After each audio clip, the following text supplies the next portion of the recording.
for rattan or bamboo furniture. There are the usual accessories of bric-a-brac, pictures, books, and curios from all parts of the world, for these island travelers are indefatigable travelers. Nearly every house has what is called a lanai. It is a large apartment, roofed, floored, open on three sides, with a door or a draped archway opening into the drawing-room. Frequently the roof is formed by the thick interlacing boughs of the hau tree, impervious to the sun and even to the rain, except in violent storms. Vines are trained about the sides, the stephanotis or some one of the countless fragrant and blossoming trailers which abound in the islands.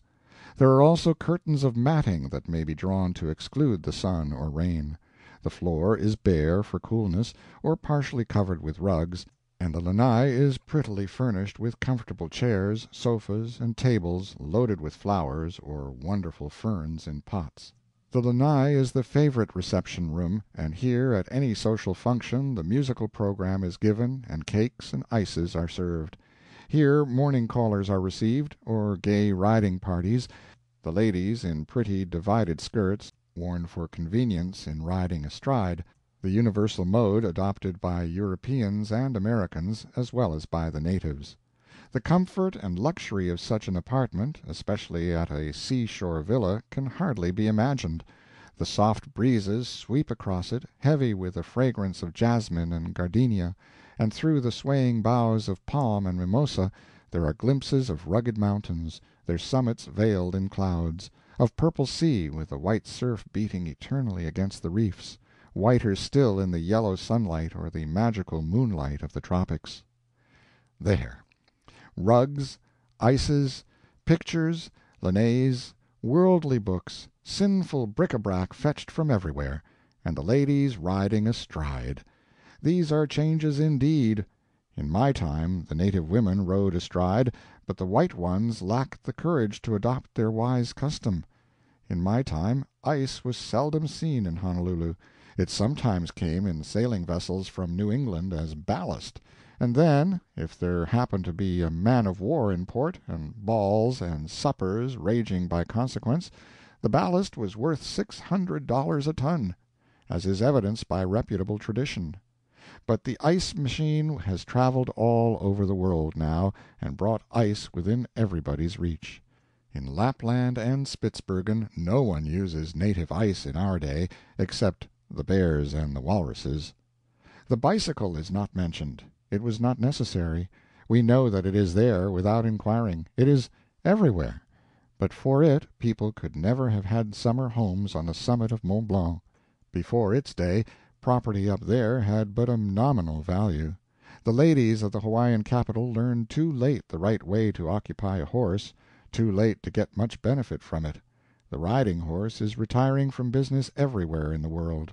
In Honolulu, a few years from now, he will be only a tradition. We all know about Father Damien, the French priest who voluntarily forsook the world and went to the leper island of Molokai to labor among its population of sorrowful exiles who wait there, in slow consuming misery, for death to come and release them from their troubles. And we know that the thing which he knew beforehand would happen, did happen, that he became a leper himself, and died of that horrible disease.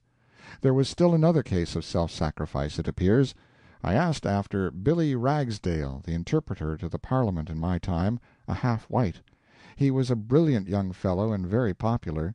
As an interpreter he would have been hard to match anywhere.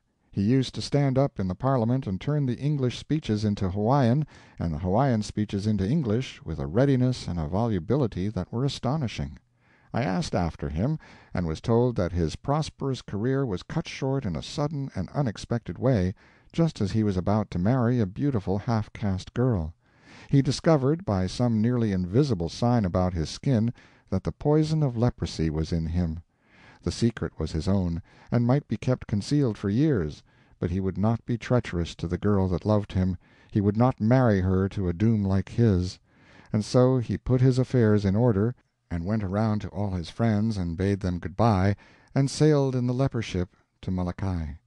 There he died the loathsome and lingering death that all lepers die. In this place let me insert a paragraph or two from the Paradise of the Pacific, Rev. H. H. Gowen. Poor lepers! It is easy for those who have no relatives or friends among them to enforce the decree of segregation to the letter, but who can write of the terrible, the heart-breaking scenes which that enforcement has brought about? A man upon Hawaii was suddenly taken away after a summary arrest, leaving behind him a helpless wife about to give birth to a babe. The devoted wife, with great pain and risk, came the whole journey to Honolulu, and pleaded until the authorities were unable to resist her entreaty that she might go and live like a leper with her leper husband. A woman in the prime of life and activity is condemned as an incipient leper, suddenly removed from her home, and her husband returns to find his two helpless babes moaning for their lost mother. Imagine it. The case of the babies is hard, but its bitterness is a trifle, less than a trifle, less than nothing, compared to what the mother must suffer, and suffer minute by minute, hour by hour, day by day, month by month, year by year, without respite, relief, or any abatement of her pain, till she dies. One woman, Luka Kaaukau, has been living with her leper husband in the settlement for 12 years. The man has scarcely a joint left, his limbs are only distorted ulcerated stumps. For 4 years his wife has put every particle of food into his mouth. He wanted his wife to abandon his wretched carcass long ago, as she herself was sound and well, but Luka said that she was content to remain and wait on the man she loved till the spirit should be freed from its burden. I myself have known hard cases enough, of a girl, apparently in full health, decorating the church with me at Easter, who before Christmas is taken away as a confirmed leper; of a mother hiding her child in the mountains for years, so that not even her dearest friends knew that she had a child alive, that he might not be taken away; of a respectable white man taken away from his wife and family, and compelled to become a dweller in the leper settlement, where he is counted dead, even by the insurance companies. And one great pity of it all is, that these poor sufferers are innocent.